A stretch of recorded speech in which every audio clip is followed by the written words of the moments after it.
Hey guys, it's July 14th. I'm Chris. I'm Mark. Good morning. And after 4 years, hundreds of games, we finally have a new World Cup champion. Yep. Germany won yesterday. They beat Argentina. Absolutely. It was a pretty great game. I really enjoyed watching it. Yeah, insane. But really now there's a lot of questions, a lot of messes to clean up after the games are finally finished. Riots That's in the Brazil. biggest thing to clean up. Yeah. It's always disappointing. Now in Argentina, you're so ready to celebrate and then suddenly you can't, so you break things. Yeah, it doesn't just happen there, right? It happens everywhere. Like, Canada's notorious for hockey riots and that kind of thing too. So it's sort of par for the course almost with these sort of massive, tournament blowouts. It's unfortunate because it adds to the cost and it certainly takes the enjoyment away from the actual game. Yeah. But there it is. Tough note to end on for everyone. Absolutely. And now Messi too. He didn't win. This was his chance to shine, to score that that golden goal to win it all, and he didn't. He had some flashes of brilliance, some nice runs yesterday, but really he didn't get the job done. And now everyone's going to say, is he actually the all-time best? Probably not. And that's kind of disappointing because he is pretty spectacular. You can't hang it on one guy though. You know what I mean? Like, it's a lot of pressure. Like, regardless of the talent level, you can't hang the whole thing on one guy. Be like, well, he didn't. It's a lot. It's got to be a team thing, right? Yeah, we'll see what happens too in the next 4 years. Next World Cup's in Russia. Will he still? Of course, he'll still be around, but will he be the same player? We'll see. Right. Remember that big financial thing from a few years ago that screwed everybody? Yeah. Citigroup has just settled with the Department of Justice for $7 billion.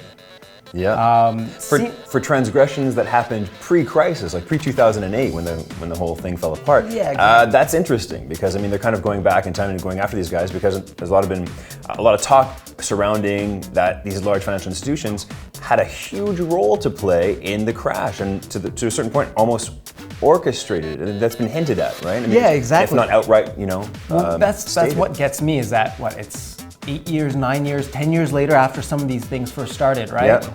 And only now are they getting like a tap on the wrist? Like, it's $7 billion, but for these guys at the same time, $7 billion isn't gonna, put them out on the streets. No. But meanwhile, 8 years, people have been suffering. They've lost their homes, they've lost their savings, and this is all that happens. It's a little disappointing. It's a bit disappointing. At least something is happening. It's not the sort of thing where, which happens all the time, which corporations just get away with flat out, almost murder, to the point of millions of people's lives were ruined, straight up ruined. And these guys, yeah, you're right. It's a slap on the wrist. It's not a lot of money for them. They're like, oh, can you just give us $7 billion? They're like, yeah, sure. I'm just gonna switch my sofa for that change. This is it's no problem. Yeah. It's tough to swallow sometimes. Samsung is rumored to be coming out with a new phone. Yep. Finally, maybe, potentially, the vaunted iPhone killer, Because Samsung makes great phones, the Galaxy one. Galaxy is super popular. Yeah, it's really, really popular. But they've never been able to compete with Apple high-end, the metal body and just the little polish that Apple does. And they've played their cards pretty close to their chest, and they're sort of this kind of snuck out. They look like they're about to release this right before the iPhone 6 in the fall. So that's interesting. All I know about the Samsung phone is that it has a metal body. What are the other benefits? What are the other improvements? We sort of don't know, right? Probably they'll do some screen stuff because Samsung's really, they like talking about how bright their screen is, how sharp it is to beat Apple's Retina display. And they really need this right now because their sales have been dropping. Yeah. And if they don't kind of get any traction from this, they might be screwed in the next year or two. I heard it's called the Samsung Alpha, and that the screen is so bright it actually burns the retinas out of your eye. So unless you wear sunglasses, you can't use the phone. That's not true. It's not a fact. It's false.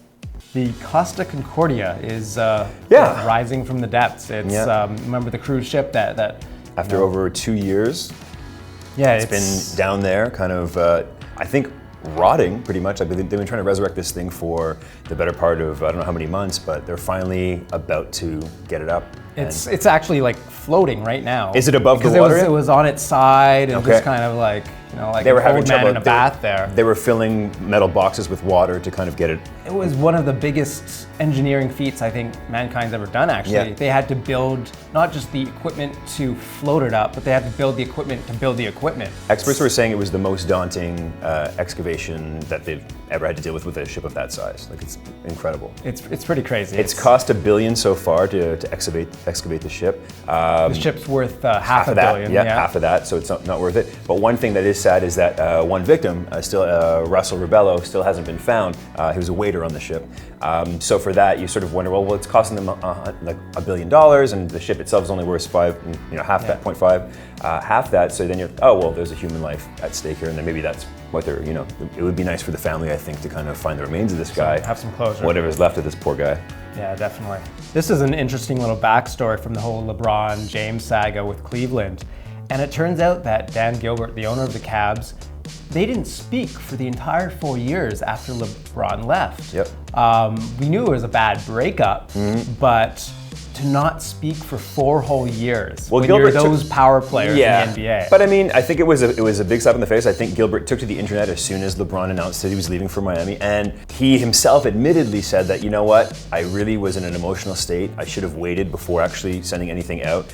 I kind of actually like seeing this just because you go, wow, these guys really do take it personally. It's like sometimes you think of these corporations as like faceless and they're just there to make money. Absolutely. Like this is pretty like, they were devastated over this whole situation. It was like when they were reconciling, it was like, it was my fault. No, it was my fault. I love you too, And I think Gilbert was really torn up about it because he said it's the type of thing that sort of defined him as a coach for a long time. Like if you search Dan Gilbert, that's the first thing that comes up, right? Yeah, exactly. So I think it was important that he kind of fly out and meet LeBron and make right. Well, I'm glad that they finally made up and looking forward to seeing what they can do next year. Yeah. All right, thanks guys. Thanks guys.